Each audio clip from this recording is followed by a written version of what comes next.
Di pinggiran kota Batang, Jawa Tengah, di dekat perlintasan kereta. Tapi malam, tiga pemuda malas itu duduk santai di atas bantalan rel, tertawa tanpa rasa takut, tanpa tahu malam itu akan menjadi malam yang mengubah hidup mereka.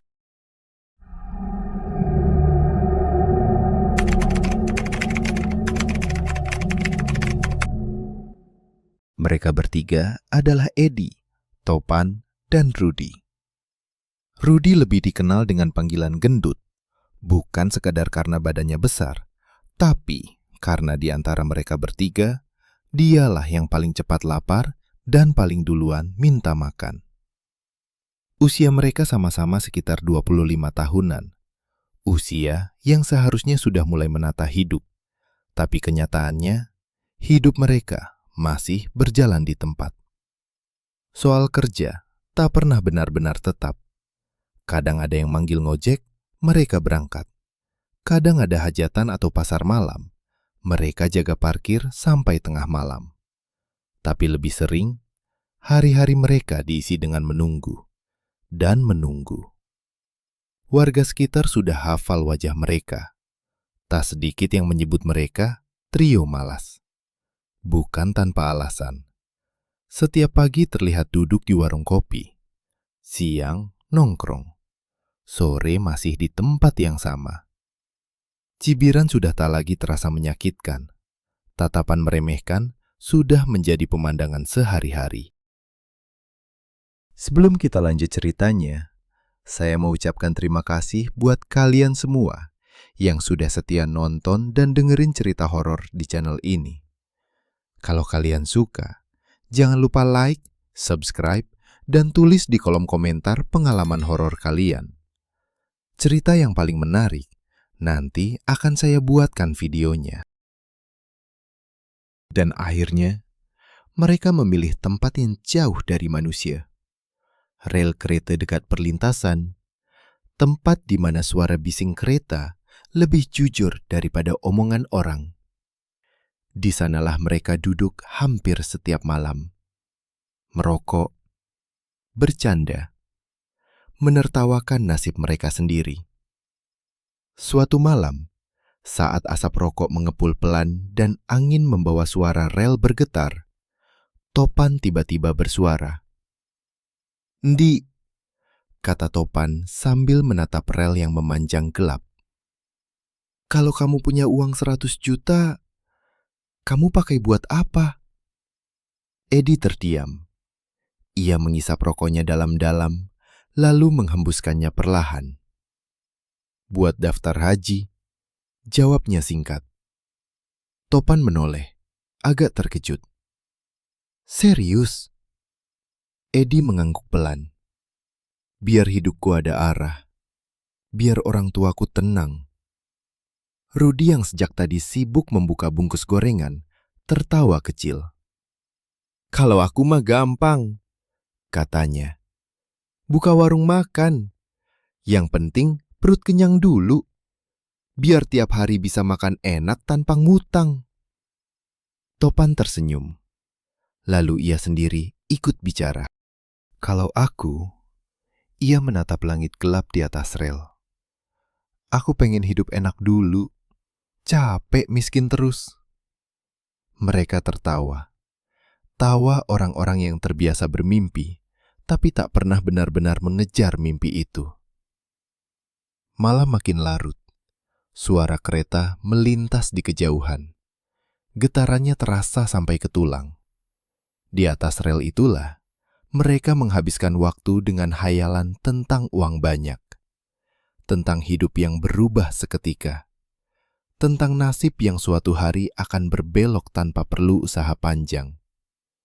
Mereka tak tahu bahwa takdir memang akan datang.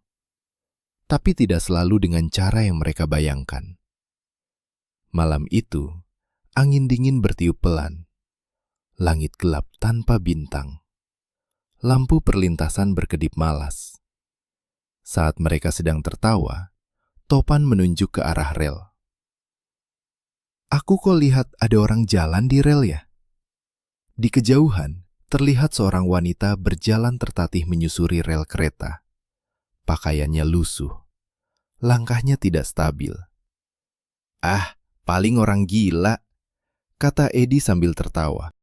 Rudy yang dari awal memang iseng, berdiri dan berteriak, "Minta nomor, Mbak, nomor togel."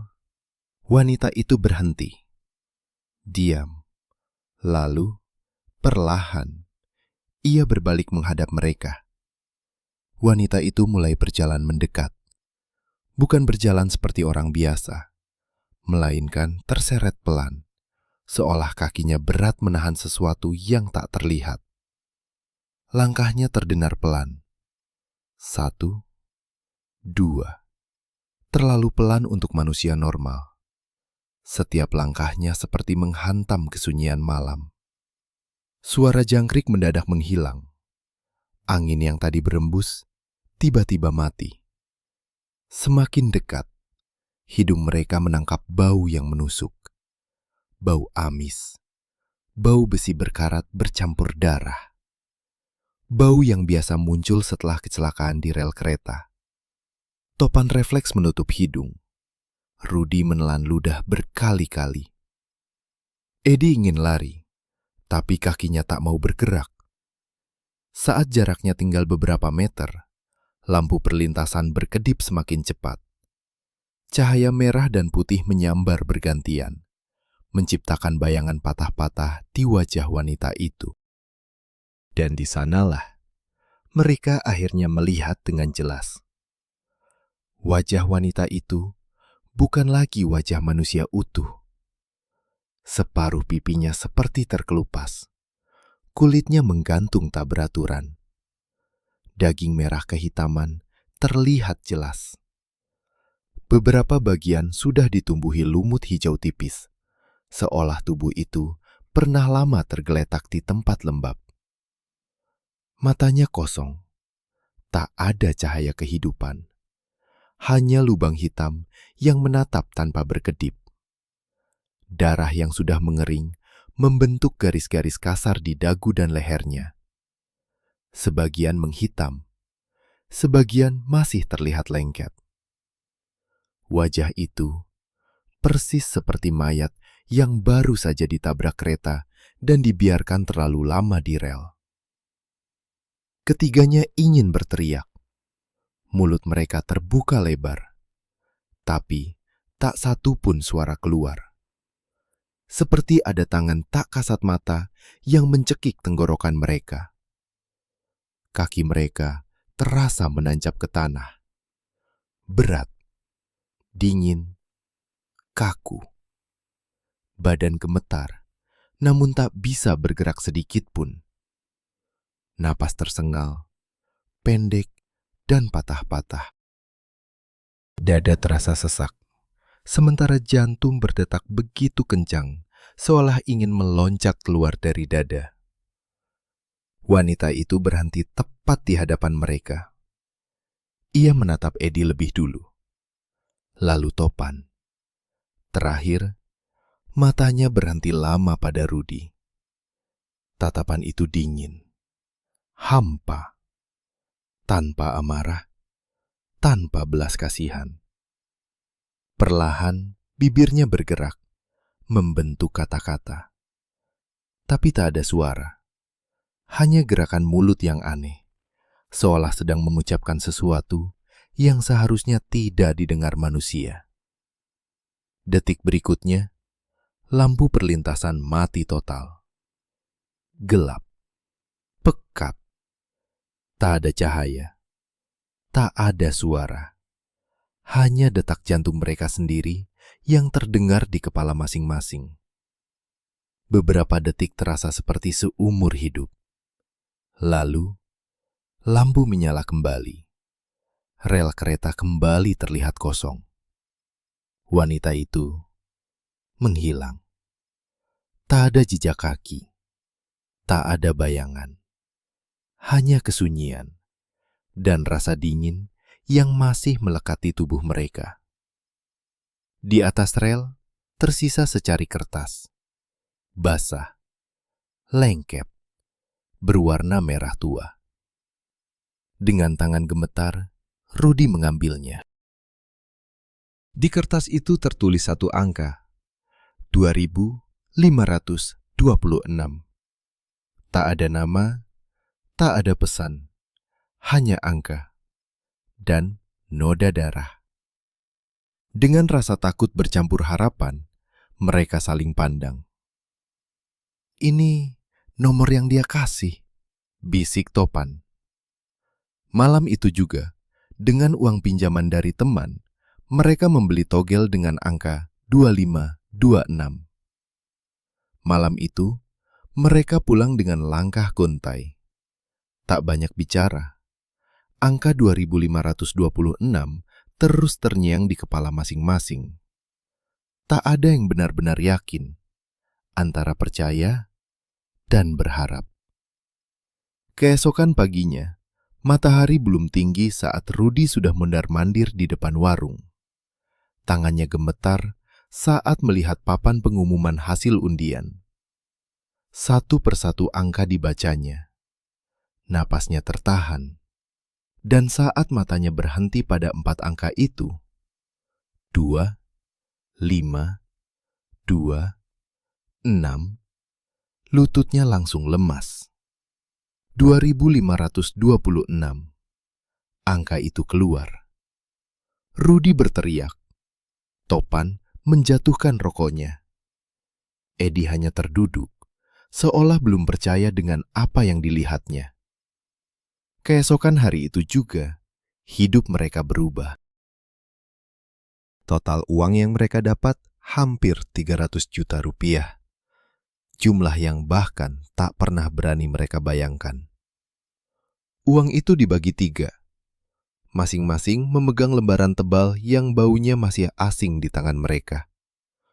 Orang-orang yang dulu lewat sambil mencibir, kini tersenyum lebar. Tetangga yang biasa pura-pura tak kenal, mendadak menyapa lebih dulu. "Sekarang sukses ya. Jangan lupa sama tetangga." Teman-teman lama bermunculan. Ada yang sekedar bernostalgia, ada yang datang dengan alasan darurat. Tak sedikit yang meminjam uang dengan janji akan dikembalikan. Mereka yang tak pernah terbiasa memegang uang banyak mulai kehilangan kendali. Motor baru dibeli tanpa pikir panjang. Pesta kecil berubah jadi pesta besar. Botol minuman berjejer di meja. Malam-malam dihabiskan di tempat hiburan yang dulu hanya bisa mereka lihat dari luar. Tawa pecah di mana-mana. Uang dibagi seenaknya. Seolah angka itu akan terus membawa keberuntungan. Tak ada rencana. Tak ada tabungan. Tak ada yang berpikir tentang besok. Uang yang datang tanpa keringat, tanpa kerja keras. Mengalir keluar tanpa arah dan tanpa makna.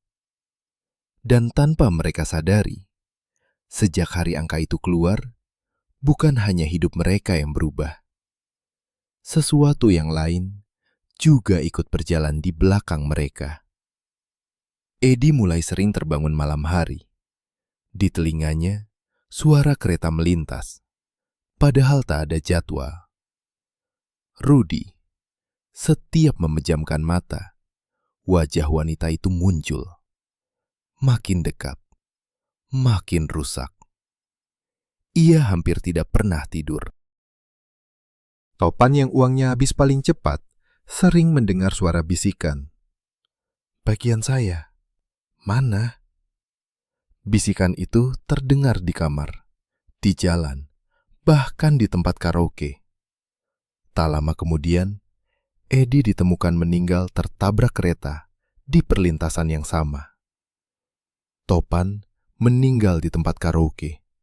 Tubuhnya kaku di lantai. Botol minuman berserakan. Dan Rudi, ia masih hidup. Tapi pikirannya hilang. Sering terlihat duduk di dekat rel, menatap kosong. Menggumamkan satu angka berulang-ulang. 2, 5, 2, 6. Warga bilang, uang itu memang bukan rezeki. itu hanya titipan yang harus dibayar dengan nyawa. Kadang, yang datang terlalu mudah, membawa harga yang terlalu mahal.